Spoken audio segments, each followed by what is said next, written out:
Okay, this video is a book review, and the name of the book is Moving Medicine Forward. Here's the book cover, Moving Medicine Forward by Dr. Michael Klaper and Glenn Mercer. Okay, I'm going to tell you how I think this book was made.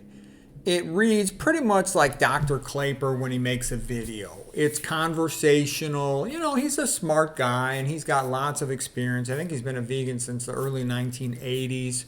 So he does know a lot. So he basically, it sounds to me like he had a 3-day weekend and he dictated the book, sent it to Mercer, and Mercer typed it up and made it flow better. Mercer writes more.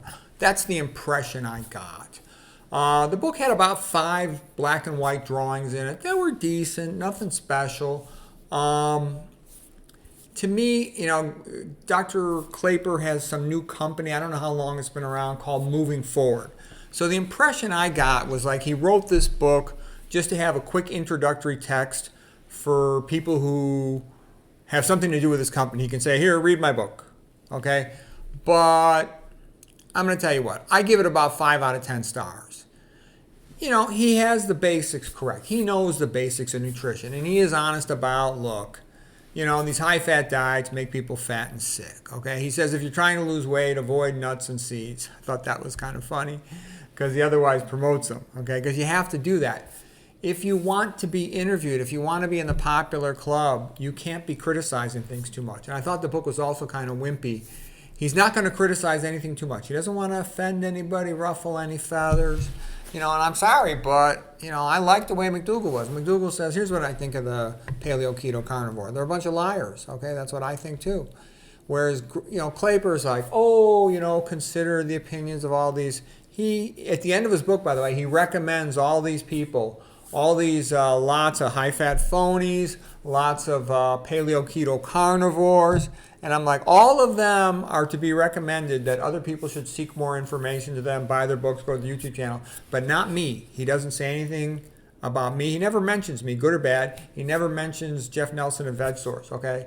The 3 best YouTube channels for health on the whole internet are Dr. McDougall. He does say a few nice things about Dr. McDougall. My channel, Peter Rogers MD, and also VegSource with Jeff Nelson. Those are the 3 best health and nutrition channels on the whole internet. If you think I'm wrong, go ahead, put something in there, and I'll bet you they're inconsistent. You guys all know why I got fired from Chef AJ's, because I made the point that the high-fat phonies and the low-fat fanatics, I'm a low-fat fanatic, so was Jeff Nelson, so was Dr. McDougall, okay? And Esselstyn, Dr. Caldwell Esselstyn, he's really a high-fat fanatic, but he's very graceful and pleasant, and he doesn't criticize anybody. So even though he's a low-fat fanatic, the high-fat phonies like him because he doesn't criticize them. I can't help it. Maybe I'm too critical, but it's just a fact, okay? Let's see. You know, Klaper knows a lot. He's got some interesting background. He did a general internship. He writes all about his life. The beginning is all autobiographical, talking about how he came to the vegan diet. He did general internship, you know, way, way back. He went to med school, like, starting in the 1960s. He's old, okay? He then did extra training in anesthesiology. Then even did a couple years of anesthesiology residency, but he became disillusioned with it because when he would take the blood samples to the lab, he would see all the fat floating in the plasma serum, and it was kind of disgusting, and he recognized the strong correlation between what the patients were eating. He'd see all the fat in the blood, and he'd go back and ask the patient, what did you eat? And the guy's like, double cheeseburger, milkshake. He's like, oh, great. And then he would be the anesthesiologist for a heart surgery case. And then after the case, he'd go to the cafeteria with the surgeons, and they're eating all this high-fat food, and many of them were fat themselves, so they sort of lacked the insight to recognize they were doing to themselves what the patient just had that they operated on. He thought that was kind of stupid, rightfully so.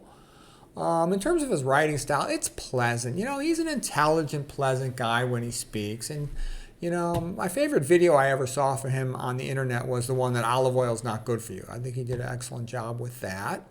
And he's got a lot of interesting experience too. He also did these post-medical school electives in things like general surgery and a couple other fields, OB-GYN. So he's got a pretty wide medical background experience of practice.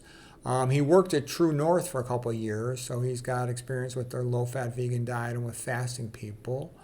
I personally disagree with him on omega-3 fats, and that might be why he'll never, ever mention me, and none of them will mention me, because I think omega-3 fats are a big joke for obvious reasons. Increased AFib, increased prostate cancer, immune system suppression, increased total body lipid load.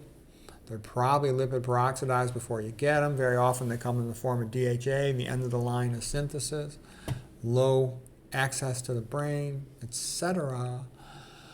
Okay, what else? He does point out in the book rather, pretty clearly, these high-fat diets and oils and processed foods are destruction, okay? They make you fat and sick. They increase your risk of hypertension, diabetes, coronary artery disease, atherosclerosis, and that's going to lead to peripheral vascular disease, cerebral vascular disease. He mentions animal foods with excess sulfur amino acids as typical of their amino acid composition get converted to hydrogen sulfide in the gut, increasing the risk of colon cancer. And you also got like more 5-NU-GC, you got TMAO, all these things associated with meat, heterocyclic amines, all bad to increase your risk of colon cancer, for example. Let's see what else. There was no attempt at boldness here. There was no attempt to do anything new. This was just a pleasant book. That's why I say it's almost like a business card. Here's my book that's a business card for, I'm going to guess, for his company that he called Moving Medicine Forward, MMF, okay? He recommends what I would consider high-fat phony foods, soy, omega-3s, and to a lesser extent he recommends nuts and seeds. Even though he did say if you're trying to lose weight, avoid nuts, seeds, oils, avocados, coconuts. Okay, let's see. Oh, and I would say, me personally, now you have to remember, all of these guys help each other. All of these famous nutrition people are recommending his book in the testimonials and in other spots. Ben Bella's the publishing company. They're the publishing company that published T. Colin Campbell's China study. So this is like the in crowd. I feel like I'm in a high school and there's a clique. And the high-fat phonies, the bro science, and some of these other guys, they're all part of this club. And I'm not in it because I won't play ball. I'm not going to play ball. Soy is BS. Omega-3s are BS. Olive oil is BS. Flax is BS. Nuts and seeds are BS. I'm going to tell the truth. I'm a Christian. I'm not an atheist. I'm not, I don't have to make money. I don't make any money. My YouTube channel makes $0. It's not monetized, okay? Hardly anyone knows I exist. There's a few smart people who found out about me. And my attitude is, in the long run, people will see I never bullshitted you. I made a few minor mistakes. I never BS'd you. I never lied to you. I never told you anything I never said anything that I knew was wrong. There's little things I have some uncertainty about. I haven't completely figured out B12 yet, okay? Nobody has. I do think Anthea Hayes is telling the truth, but I got to read it more to prove that she's right. It's complex. B12 is a surprisingly complex issue. But I've always done the best to help the public, to help the pros, not to BS them or lie to them. And I think when these guys sell out and they say omega-3s are good, olive oil is good, they do a tremendous disservice to the public because, I know people and they tell me, their friend is guzzling down olive oil every day because he says it's heart healthy. All of these people, tons of patients on these nonsense omega-3s, tons of people eating soy. I get all these angry people tell me, soy is so wonderful. I'm like, read the old papers, okay? Instead of having an emotional response, read the old papers about soy causing precocious puberty, about decreasing sperm counts, decreasing testosterone, damaging the female reproductive tract, being goitrogenic, being high in protein, being high in fat, being mostly GMO, often processed with hexane. Give me a break. It's a pile of crap. Okay, so yeah, my books, they're full of color pictures, color print, lots of drawings, bold statements that are correct, strong opinions, truthful criticism. And I like Esselstyn, no oil, not one drop. That's what I like about Esselstyn. When I'm jealous of Esselstyn can tell the truth and still get along with these guys. When I tell the truth about something, I'm ostracized. Fired from Chef AJ, ostracized from the whole popular channel world. Let's see what else. I tell the truth about non-organic foods. I tell the truth about tap water. None of these guys say anything about this. You'll never hear him say no oil, not one drop like Esselstyn does. All this stuff is BS. Avocados are absolute BS. 85% fat. MSG is a brain toxin. Dental amalgams, root canals, all this BS. No one criticizes all that stuff. The more stuff you criticize, the more you get hated by the popular circuits because their attitude is they want positivity. They want everything upbeat. But I agree with what McDougall said. McDougall said you have to know that these pills are not going to cure you. You have to know that,